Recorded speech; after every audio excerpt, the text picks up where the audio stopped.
Hey, righteous people, what is up? Derek here from Bomb Socks with more Bomb Bites, where we feast upon the words of Christ, one bite at a time. So we're going to get into section 52 today, and there's a cool principle. There's actually kind of a fun little thing for missionaries. If there's any missionaries getting ready to head out there, this is wonderful advice for a future missionary. So section 52 is really good with this. So in this section, 34 men are called on missions. This idea of consecrating your time and your talents and everything there, these men are all called on missions. You can kind of see through here some of these names. Some you'll recognize, like David Whitmer, Parley P. Pratt, all those. You got a few others, like maybe Harvey Whitlock. You've got Wheeler Baldwin. There's all kinds of guys out here who are called to serve as missionaries. There's a group of verses here that I want to show you. And when something is mentioned over and over again, I like how the Lord has said, and he says it in this section, he's like, I'm going to give you a pattern in all things. When you see something repeated this many times, it's kind of important. So look at these verses right here. It's 52 verse 8, verse 9, verse 10, verse 22, 23, 25, 26, 27. You're going to see the same phrase over and over again. And what this is the Lord is saying, I want you to preach the gospel by the way. And it's interesting, this idea. So if I'm faithful, the Lord will bless me with the opportunity to share the gospel by the way. So a fun little question you could ask yourselves or ask your family, what does it mean to preach the gospel by the way? So take a minute, talk about it. We'll come right back.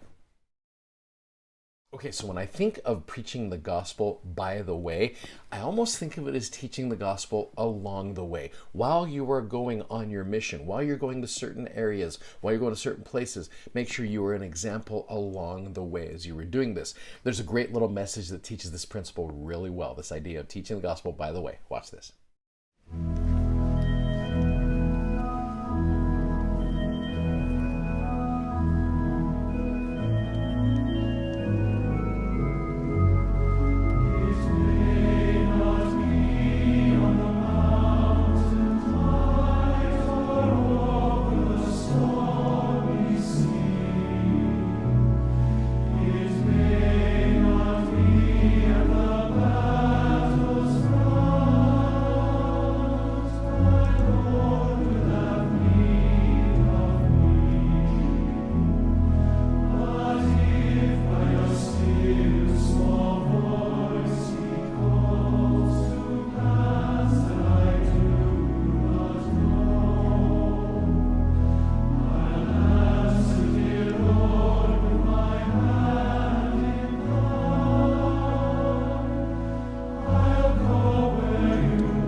Okay, so I mentioned earlier there are 34 men. Let me show you all of them here. So I've got this list that I put together a few years ago. It's just the missionaries of section 52 because I thought it was interesting.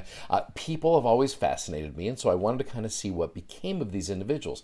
So I've got their name, I got their verses, I got whether or not they actually served their mission, and what happened to them. So pause the video here, and I just want you to look at this and just kind of see what you learn from this.